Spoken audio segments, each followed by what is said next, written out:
Horas, Salam, selamat pagi. Sebelum kita mendengarkan firman Tuhan, kita terlebih dahulu berdoa.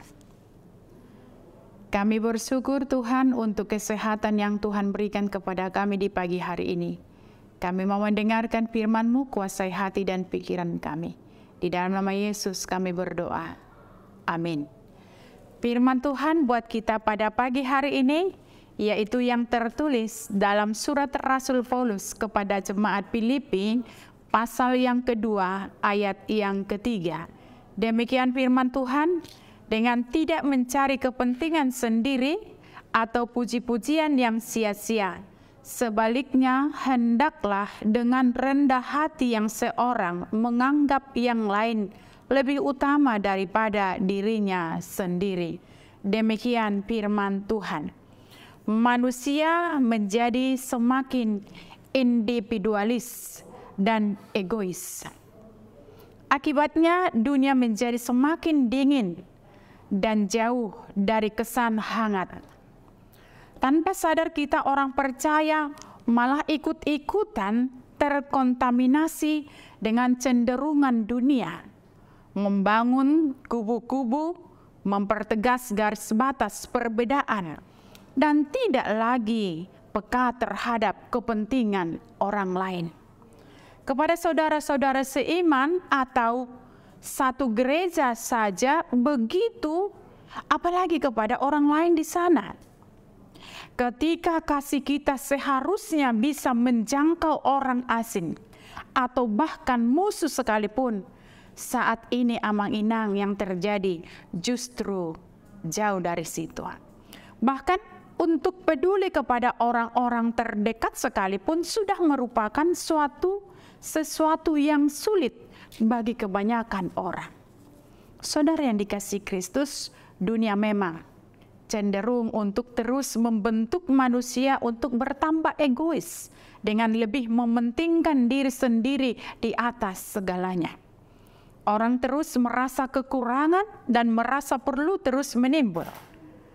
Mereka mengira bahwa kebahagiaan dan keamanan tergantung dari berapa besar harta yang dimiliki.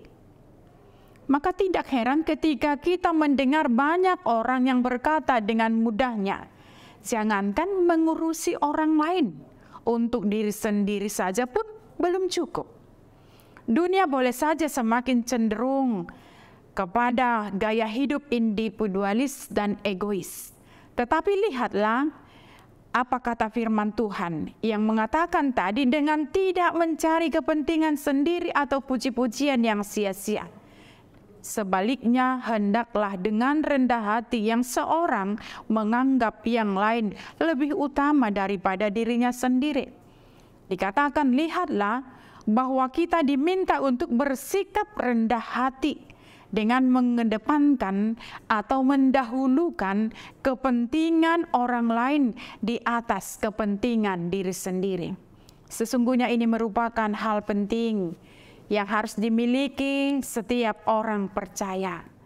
Karena kasih yang kita miliki seharusnya mampu membuat kita untuk peduli kepada orang lain dan tidak berpusat kepada kepentingan diri sendiri. Tidak kalah penting juga semangat dan cara pandang kita dalam menyikapi kepentingan orang lain dibanding kepentingan diri sendiri. Jika kita masih terus bersikap egois dan tidak peduli kepada orang lain, bagaimana mungkin orang bisa mengenal pribadi Yesus dan juru selamat kita dengan benar? Saudara yang dikasihi Kristus Yesus, peduli kepada orang lain seringkali tidak cukup hanya sebatas kata-kata. Tetapi sebuah perbuatan pun diperlukan untuk membantu mereka secara nyata. Kerinduan untuk memberi bukanlah tergantung dari seberapa besar harta milik kita, tetapi seberapa besar kepedulian kita terhadap penderitaan orang lain. Dan seringkali tidak perlu jauh-jauh untuk itu. Karena di sekitar kita pun banyak orang yang membutuhkan uluran tangan kita. Dan firman Tuhan pun mengajarkan kita untuk mau memberi dengan sukacita. Dengan demikian jelas tidak ada tempatnya jika kita berharap Tuhan mencurahkan berkat-Nya kepada kita, tetapi kita tidak peka sama sekali dengan penderitaan orang lain.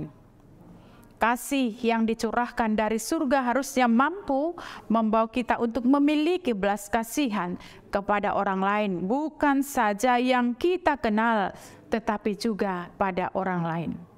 Saudara yang dikasihi Kristus, firman Tuhan mengatakan bahwa Tuhan akan membalas setiap orang sesuai perbuatannya, yaitu hidup yang kekal kepada mereka dengan tekun berbuat baik. Bisa itu nanti kita baca di dalam Roma 2 ayat 7-8. Hidup kekal kepada yang tekun berbuat baik dan hidup dalam kebenaran. Tetapi murka dan geram kepada orang-orang yang sibuk mementingkan diri sendiri dan tidak peduli kepada penderitaan orang lain.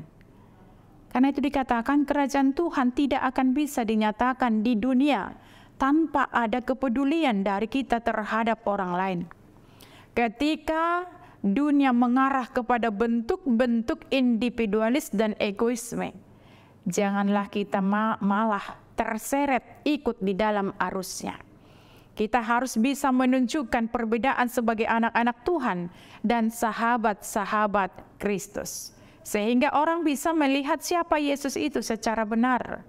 Marilah kita bersatu dan bersama-sama memberi karya nyata di dunia, menjadi terang dan garam bagi sesama. Hanya dengan demikianlah kita bisa menyatakan besarnya kasih Tuhan kepada seluruh manusia. Amin. Selamat beraktivitas. Kita berdoa. Kami kembali bersyukur kepadamu Tuhan, karena firman mengingatkan kami supaya kami hidup di dalam kepedulian, menjauhkan dari diri kami yaitu mementingkan diri sendiri. Tetapi biarlah kami Tuhan hidup di dalam kebenaran firman-Mu.